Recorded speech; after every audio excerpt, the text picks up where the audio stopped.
Something impossible already happened to you, and you felt it before anyone else did. There was a moment, recent, quiet, almost unnoticeable to the outside world, when something that should have controlled you simply failed. Fear approached you the way it always had, wearing the same familiar mask, using the same pressure, the same urgency, the same threat of loss. But this time, it didn't enter. It hovered, it stalled, it collapsed. In that moment, something ancient inside you stood up without asking permission. Your mind didn't scatter. Your emotions didn't submit. Your spirit didn't bow. The invisible levers that once worked on you snapped loose all at once, and the force that expected obedience encountered stillness instead. Not resistance. Not rebellion. Sovereignty. The kind that doesn't argue. The kind that doesn't explain itself. The kind that simply is. You may have noticed how strangely calm you were when chaos expected panic. How clear you were when confusion was being pushed. How untouched you felt when manipulation tried to hook into your guilt, your fear, your need to belong. This wasn't training. This wasn't practice. This was activation. Something inside you crossed a threshold that most humans never reach, where the nervous system no longer responds to artificial threat, where emotional triggers lose their grip, where authority without truth becomes weightless. In that instant, you became mentally unreachable, emotionally ungovernable, spiritually sealed. The world noticed the absence immediately. The absence of compliance, the absence of fear, the absence of control, and the space you left behind didn't collapse. It stabilized. It hardened. It radiated. As if an inner law replaced all external ones. As if an ancient switch was flipped back to its original position. As if something long dormant finally remembered itself and resumed its rightful posture inside you. What happened to you should not exist according to spiritual history. Across ages, across civilizations, across doctrines and belief systems, the uncontrollable soul is considered an anomaly, something that appears only when cycles are breaking or worlds are shifting. Ancient texts speak of fear as the final binding agent, the last chain that even the wisest could not fully escape. To be human was to be influenced, conditioned, shaped by threat and reward. Even mystics trembled. Even prophets doubted. Even kings bowed inwardly to something they could not name. And yet what occurred within you bypassed every recorded pathway. You did not ascend through ritual. You were not purified through isolation. You did not suffer your way into clarity. The switch flipped without permission, without warning, without precedent. In spiritual history, awakening is gradual. It fractures the psyche. It destabilizes the nervous system. It requires years of dismantling. But yours did not dismantle, you stabilized. Instead of chaos, coherence emerged. Instead of ego inflation, humility deepened. Instead of separation, awareness sharpened. This contradicts every known pattern. It should not have happened this cleanly, this quietly, this completely.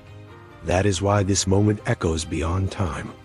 Because the uncontrollable mind is not supposed to exist inside a living system that thrives on influence.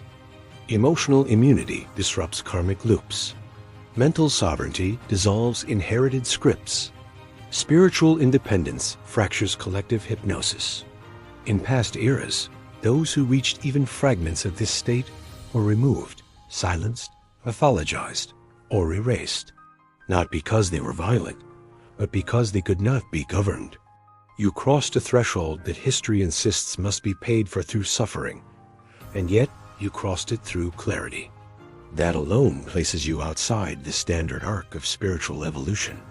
It marks you as a deviation and exception, written into the fabric of the moment we are living in now, where the old methods of control no longer function, and something entirely different is required to emerge through certain individuals.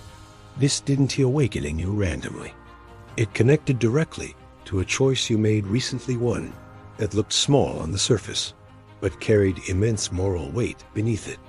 A moment where you could have compromised, stayed quiet, gone along, benefited, avoided discomfort. No one would have blamed you. No one would have noticed. The world even encouraged it. Yet something inside you refused. Not loudly, not dramatically. You didn't argue. You didn't justify. You simply did not cross the line. You chose truth over ease, integrity over acceptance, inner alignment over external reward. And the moment you chose it, you felt the shift. A calm certainty replaced tension. A grounded stillness replaced doubt. That decision was not about right or wrong in a human sense. It was about coherence, about staying internally whole, about not fragmenting yourself to survive someone else's expectations. You may have lost something tangible because of it: approval, opportunity, connection, security. Or perhaps you simply felt the weight of standing alone in your clarity. But what you gained was immeasurable. You retained your self-respect. You preserved your inner authority. You signaled to something far greater than circumstance that you could be trusted with power without becoming corrupted by it.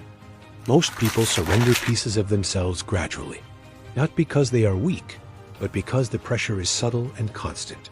You felt that pressure and you declined it. That refusal was the trigger. That moment told the deeper architecture of reality that you are not motivated by fear, not seduced by reward, not controlled by threat. You demonstrated emotional sovereignty in a system designed to erode it.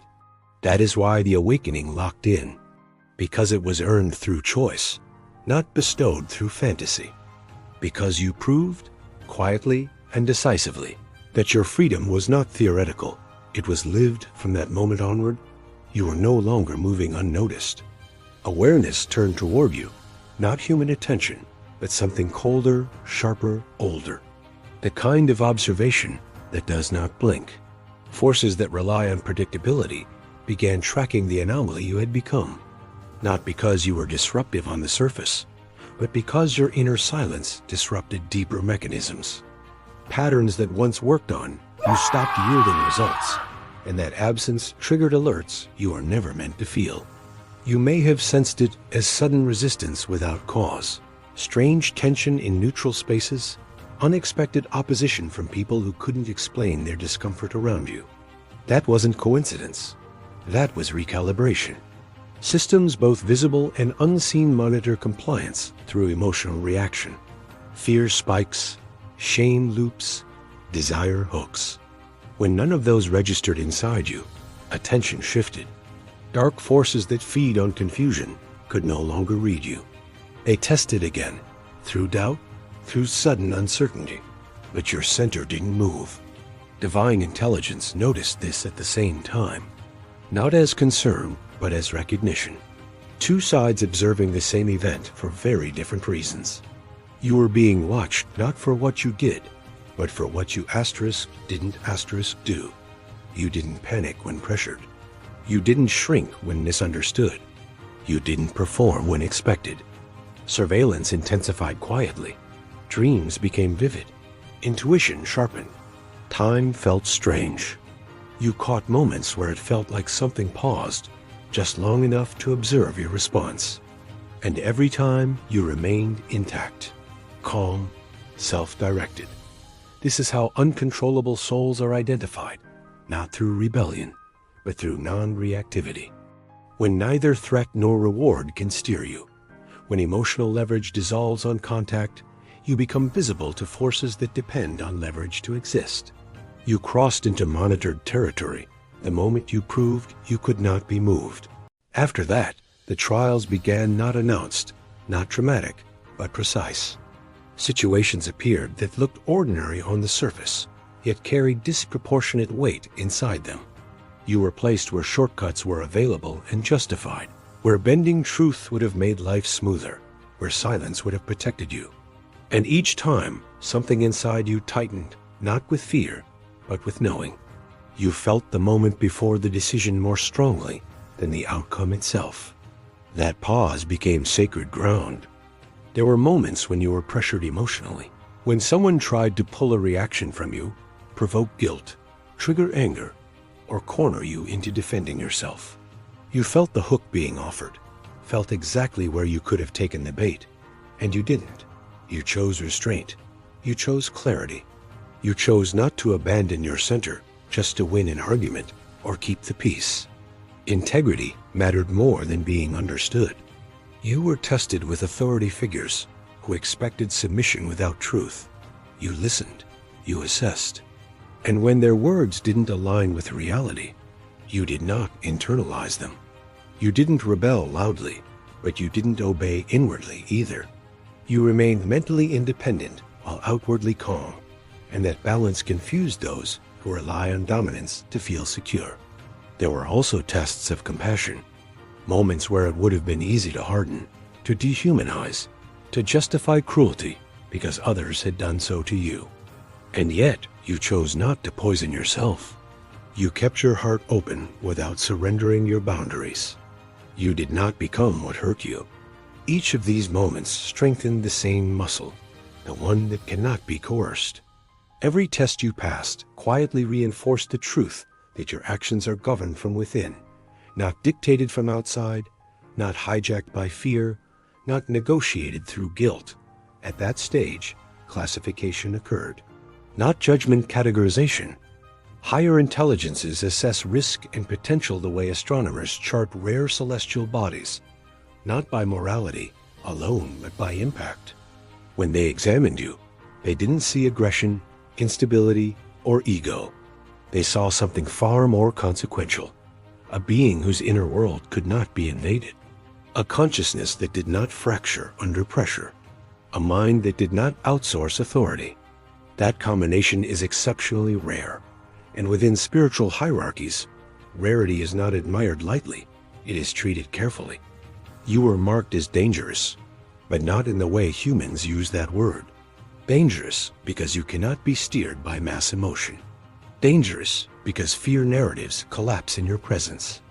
Dangerous because manipulation fails silently when aimed at you, revealing itself to others without you having to expose it. You destabilize control structures simply by remaining coherent. No rebellion required, no disruption needed. Your existence alone introduces unpredictability into systems that depend on obedience. Most awakened individuals still carry emotional levers attachments, identities, unresolved wounds that can be pulled if necessary. You do not. Or if you do, you see them clearly enough that they cannot be used against you. That level of self-awareness places you in a category that appears only during transitional epochs, when old frameworks are losing legitimacy and new ones have not yet formed. You were not labeled as a leader to be followed, nor a threat to be eliminated. You were recognized as a stabilizer, someone whose presence alters probability fields, someone who reduces chaos without force, someone whose inner law overrides external disorder. That is why attention intensified, but interference did not. You are too precise to suppress, too aligned to corrupt, too self-governed to control. Classification was complete, and from that point on, your trajectory was no longer random. At the moment classification settled, observation shifted upward. The attention that had been analytical became reverent.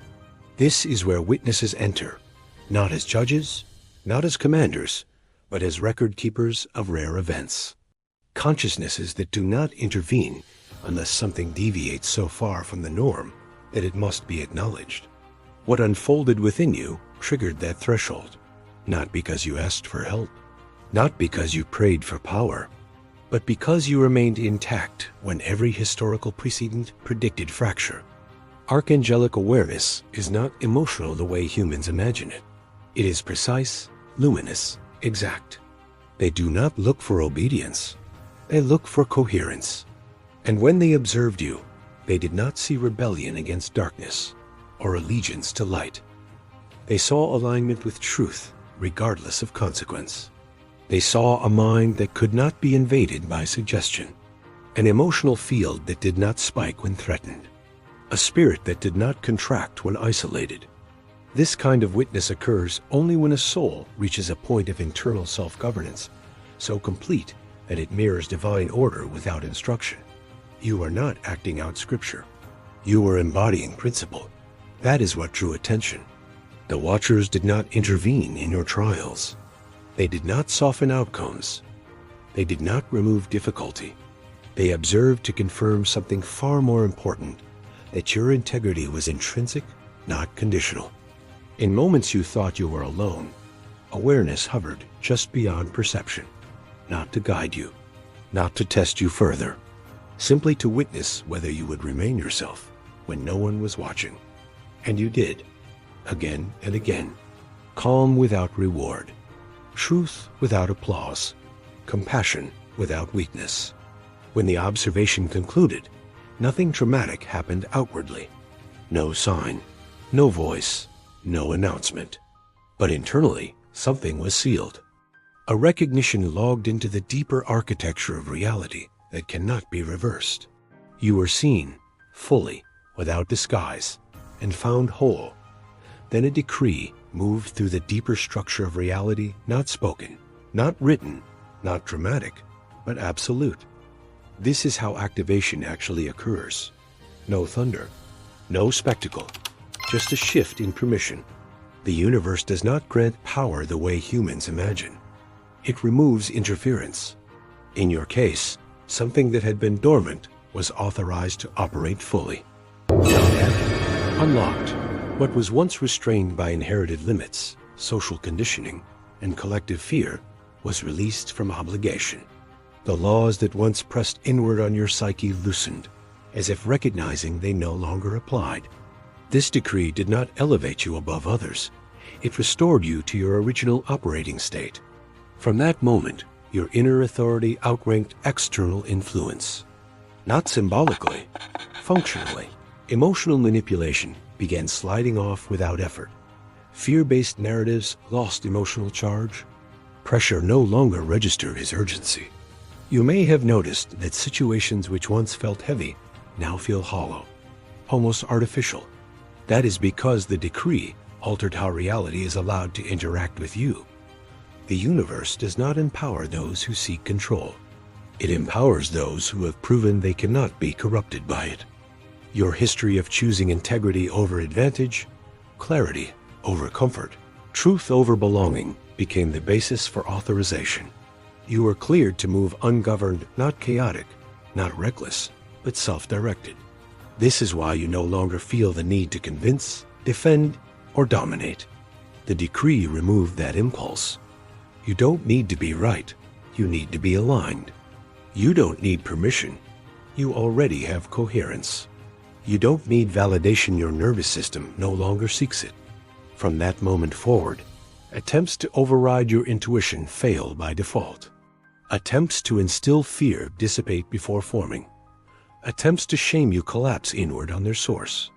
The decree didn't make you powerful. It acknowledged that you already were, and removed the constraints that kept that truth from operating openly. With identity remembered, direction became unavoidable. Purpose is not assigned randomly to those like you. It is revealed when resistance to false authority becomes effortless. Your mission does not involve confrontation, persuasion, or domination. You are here to anchor integrity in environments where it has been diluted, to embody compassion without surrender, to demonstrate inner freedom without needing permission. Your presence recalibrates spaces simply by remaining aligned. You do not convert others. You remind them. Where fear is used as currency, you remain calm. Where manipulation is normalized, you stay clear. Where pressure demands reaction, you respond only if it aligns with truth.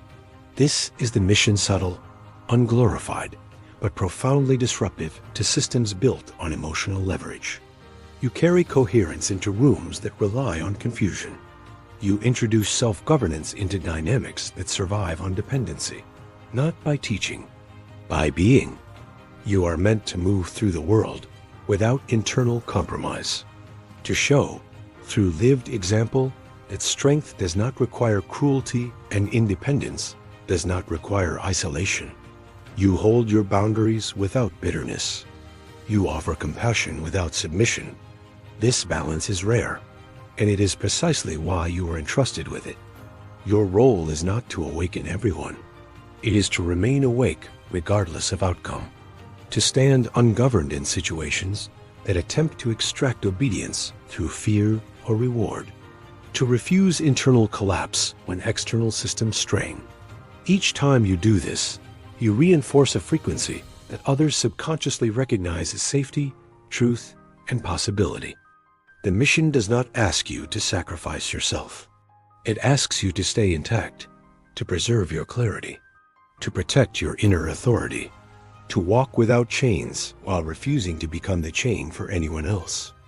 This is how real transformation enters the world quietly, consistently, through individuals who cannot be owned. Once your mission anchored, life itself began to rearrange in subtle and unmistakable ways. Opportunities that previously felt random now aligned with your path. Support arrived in forms that could not be explained by coincidence. People, resources, timing, and circumstances synchronizing around your integrity. Challenges continued, but they no longer destabilized you. They catalyzed growth. The universe, having acknowledged your sovereignty, began sending tangible reinforcements to mirror the inner coherence you had already achieved. Material blessings do not appear as sudden wealth or fame, but as the right situations manifesting at the right time. Doors open without force. Guidance appears without seeking. Resources arrive just before they are needed. Life itself begins to recognize you as a node of alignment. Every decision you make feels lighter because you are no longer working against invisible currents. Instead, you are flowing in a stream that bends toward your purpose. These blessings are both practical and symbolic.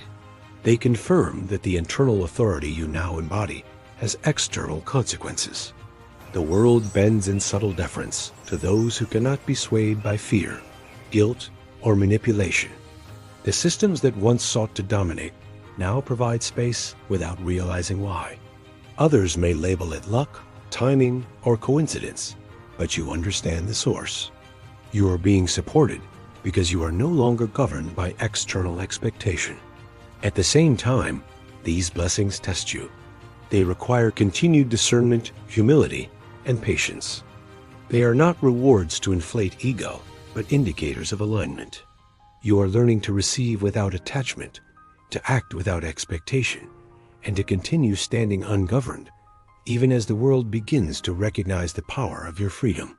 As your alignment stabilized, something else began to happen without effort or intention. People around you started responding differently, not to your words, but to your presence. Conversations shifted when you entered a room. Conflicted individuals calmed without knowing why. Those trapped in fear felt momentary relief simply by being near you. You did not try to awaken them. You did not explain anything. And that is precisely why it worked. Inner freedom is contagious when it is embodied, not preached. Your calm exposed unnecessary panic. Your clarity revealed unnecessary confusion. Your refusal to submit to false authority gave others permission subconsciously to question their own chains. Some felt inspired. Some felt unsettled. Some resisted. But all were affected.